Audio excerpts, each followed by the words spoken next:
Fa Umar. Naam. Jadi ini sekarang di fadilah atau fadail, manaqib Sayyidina Umar. Kata Nabi, semalam aku mimpi masuk surga. Fa idza ana bi Rumaisa imrata Abi Talha. Aku melihat istri Abu Talha. Artinya Abu Talha masuk surga. Kemudian aku mendengar khasyfah, ya, suara suara jalan, tek tek tek itu. Fakultu man hadza? Suara kaki siapa ini? Bilal. Artinya Bilal masuk surga. Wa raaitu qasran bifinanihi jariyah. Aku melihat istana sampingnya ada perempuan.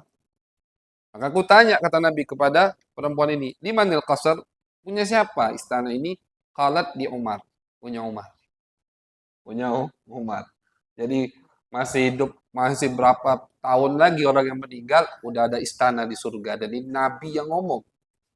Coba lihat, subhanallah. Ini pelajaran buat kita. Bagaimana sahabat itu tidak mengandalkan mimpi. Padahal mimpinya dari Nabi. Nabi, pasti wahyu. Ketika Nabi mengatakan aku mimpi masuk surga, artinya betul beliau masuk surga. Walaupun bukan jasadnya, alam arwah. Eh, punya kalau kita sekarang, sudah. Lado istana aku di mana? Di surga sana. Santai. Istana. Bayangkan. Artinya apa? Pemiliknya pasti masuk. Kan begitu. Tapi lihat Umar bin Khattab ketika diceritakan sama Nabi. Dan ini lihat, biasanya guru itu kalau mimpi-mimpi baik untuk satu muridnya tidak bakal diceritakan. Sampai kapan? Sampai muridnya mantap. Sampai guru ini yakin muridnya tidak akan tertipu, tergiur, maghrur, tertipu dengan mimpi-mimpi, baru diceritakan. Atau mungkin tidak diceritakan. Kenapa? Ya, buat apa? Faedahnya apa? Malah madarat. Kalau hati murid ini belum mantap, guru cerita baik, diceritakan, takutnya tertipu. Akhirnya malas, tidak jadi apa yang dimimpikan oleh gurunya. Jadi sama gurunya disimpan, biar nanti murid itu ngerasa pendewek. Tapi lihat Nabi, diceritakan sama Nabi. Artinya apa? Nabi yakin sudah dengan iman sahabat-sahabatnya. Nabi yakin dengan iman Abu Talha, diceritakan, anak lihat istri ente di surga semalam. Nabi yakin dengan Bilal, diceritakan, anak dengar suara kaki ente Bilal semalam di surga. Nabi yakin dengan Umar, diceritakan, ya Umar, aku melihat istanamu di surga. Kata Nabi, cuman aku ingat ghirah Umar, kecemburuan Umar. Sayyidina Umar ini cemburunya luar biasa. Makanya aku tidak jadi masuk, kata Nabi. Nangis Sayyidina Umar, ya Rasulullah, masa sama antum mana cemburu? A'alaika aghar. A'alaika aghar. Masa kepadamu aku cemburu ya Rasulullah? Silahkan masuk, maksudnya begitu. Ya Sayyidina Umar, setelah Nabi, hidupnya masih warok, masih zuhud, tidak tertipu dengan mimpi. Dan lihat bagaimana keyakinan Nabi, Nabi menjamin, jaminan dari Nabi bahwasanya iman sahabatnya tidak bakal goyang dengan mimpi-mimpi begitu. Zaman sekarang baru mimpi sedikit, wah sudah, langsung macam-macam. Ngaku inilah, ngaku itulah, punya toriko baru lah, naudzubillah min dzalik. Ar-ru'ya tasur la taghur, kata Imam Malik. Ar-ru'ya tasur. Mimpi baik itu tanda menyenangkan. Mimpi baik boleh menyenangkan hati kita. Kita sering dengar dari Abu Said Ahmad, mimpi baik itu termasuk tanda dari Allah bahwasanya inti sekarang di jalan mustaqim. Itu mimpi baik, jalan lurus. Tapi jangan berhenti, terus jalan. Begitu. La taghur, tapi jangan sampai membuat kita tertipu, kata Imam Malik. Imam Malik katakan, ar-ru'ya tasur, la taghur. Mimpi baik bisa boleh menyenangkan hati kita, memotivasi untuk lebih semangat, tapi jangan sampai kita tertipu. Nah, jadi kata Nabi, aku lihat istana Umar. Istana Umar. Ketika Sayyidina Umar mendekati ajalnya, bahkan sudah meninggal, lagi dibawa jenazah, ada orang mengatakan, ini yang meriwayatkannya Abdullah bin Abbas. Abdullah bin Abbas. Aku mendengar suara dari belakang. Katanya suara di belakang ini, aku pengen jadi orang yang ada di kasur ini. Kenapa? Karena aku mendengar Nabi, sering sekali Nabi mengatakan, apa kata Nabi? Kuntu ana wa Abu Bakrin wa Umar. Aku lagi sama Abu Bakar, lagi sama Umar. Nabi katakan lagi, kharatu ana wa Abu Bakrin wa Umar. Aku keluar sama Abu Bakar sama Umar. Fa'altu ana Abu Bakrin wa Umar. Aku melakukan ini bersama Abu Bakar dan Umar. Jadi kata orang yang berbicara ini, sering sekali aku dengar Nabi dikit-dikit sama Abu Bakar sama Umar. Dikit-dikit sama Abu Bakar sama Umar. Begitu. Ditoleh sama Abdullah bin Abbas, ternyata Al-Imam Ali bin Abi Thalib yang ngomong begitu. Jadi kata Imam Ali, saking luar biasanya orang ini pengen aku jadi wong ini. Artinya aku yang ada di posisinya. Setiap aku dengar Nabi, Nabi habis ziarah, habis sanjo misalkan, habis hadir acara, sama siapa? Abu Bakar, Umar. Ke kebun fulan, sama siapa? Abu Bakar, Umar. Selalu berdua bersama Abu Bakar dan Umar. Jadi betul-betul sesat orang yang suka mencaci Abu Bakar dan Umar.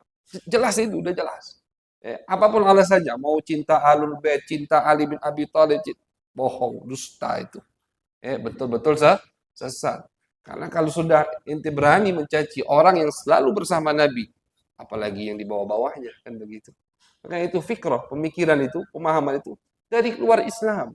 Cuman bawa-bawa nama Islam, bawa-bawa nama Ahlul Bait, sehingga tertipulah banyak dari muslimin, sangat disayangkan sekali. Nauzubillah min dzalik. Hadis terakhir kata Nabi, laqad kana fi man kana qablakum min bani Israil rijalun. Kata Nabi, dulu di umat Bani Israel ada beberapa orang yukallamun min ghairi an yakun anbiya. Mereka itu diberi ilham padahal mereka bukan nabi. Jadi bedanya ilham sama wahyu, ya kalau ilham itu kepada selain nabi, kalau wahyu sama nabi, itu bedanya. Kullun min indillah, semua dari Allah. Ilham dari Allah, wahyu juga dari Allah. Cuman kalau wahyu turunnya ke nabi, kalau ilham turunnya kepada selain nabi. Apa kata Nabi Muhammad? Fa in yaku min ummati ahadu minhum fa Umar. Kalau ada, kata Nabi, dari umatku seperti itu, maka ialah Umar. Artinya ada. Aku punya orang seperti kelompok yang ada di zaman Bani Israel. Mereka mendapatkan ilham, risalah, pesan dari Allah, padahal mereka bukan Nabi. Artinya mulham tadi. Diberi ilham. Ulama mengatakan, sampai-sampai Nabi itu kalau ngajak sahabat musyawarah, ada dua pendapat. Kelompok A mengatakan begini, kelompok B mengatakan begini. Nabi lihat Umar di mana. Kalau Umar di A, itu lebih dipertimbangkan sama Nabi. Pendapat tersebut. Kenapa? Karena banyak dari pendapat Umar yang disetujui oleh Allah Subhanahu wa Ta'ala. Kan itu. Al-Imam Suyuti ambil buat risalah, buat karangan beliau. Satu karangan beliau kumpulkan. Muwafaqat Umar bin Khattab. Hal-hal yang disepakati oleh Allah yang mana diajukan oleh Umar kepada Nabi Muhammad SAW. Salah satunya masalah maqam Ibrahim. Ya Rasulullah, apakah kita tidak menjadikan maqam Ibrahim musalla? Wattakhidhu min maqami Ibrahim musalla. Turun ayat langsung. Jadikanlah maqam Ibrahim tempat untuk sholat. Artinya setelah tawaf, sunnah sholat di belakang maqam Ibrahim. Itu usul Sayyidina Umar. Ya Rasulullah, inna nisa'ak, istri-istrimu dilihat oleh orang yang baik, albar wal fajir, dan juga orang-orang yang tidak baik. Coba kalau mereka pakai hijab ya Rasulullah, turun ayat untuk memerintahkan istri-istri Nabi menggunakan hijab. Ketika Siti Hafsah dan Siti Aisyah membuat Nabi marah 1 bulan, Nabi membaikot, tidak mau dekat dengan istri-istrinya 1 bulan. Karena 2 orang ini buat Nabi wanita wajar. Datang Sayyidina Umar masuk ke Hafsah, habis Hafsah dimarah-marahi. Apa? Asa rabbuhu intallaqakunna ayyubdilahu azwajan khairam minkunna muslimat, mukminat, taibat sampai akhir ayat. Itu ayat di surat Tahrim, perkataan persis Sayyidina Umar. Kata Sayyidina Umar, "Oi, jangan nyanyi. Nabi itu kalau Allah mau bisa Nabi menceraikan kalian dan Allah gantikan istri-istri selain kalian yang sama muslimat, mukminat, taibat, bahkan thayyibat wa abqar, bisa Allah pilih untuk Nabi janda atau perawan. Jadi jangan macam-macam kalian sama Nabi." Ini nasihat Umar kepada putrinya Hafsah. Persis omongan Umar turun ayat. Jadi persis omongan Sayyidina Umar tadi yang barusan Al-Faqih baca itu ayat. Asa rabbuhu in talaqakunna ayyubdilahu azwajan khairam minkunna. 8 sifat. 8 sifat perempuan solihat yang disebutkan oleh Umar bin Khattab. Cemburu, putrinya bikin Nabi marah. Walaupun putrinya, tapi ini Nabi marah beliau. Ya habis-habisan, jangan ngalem istilahnya. Suami kalian itu nabi. Kalau Allah ingin bisa Allah gantikan perempuan yang lebih baik dari kalian. Turun ayat persis. Oke, al-mulham. Al-mulham. Nah, fadhal.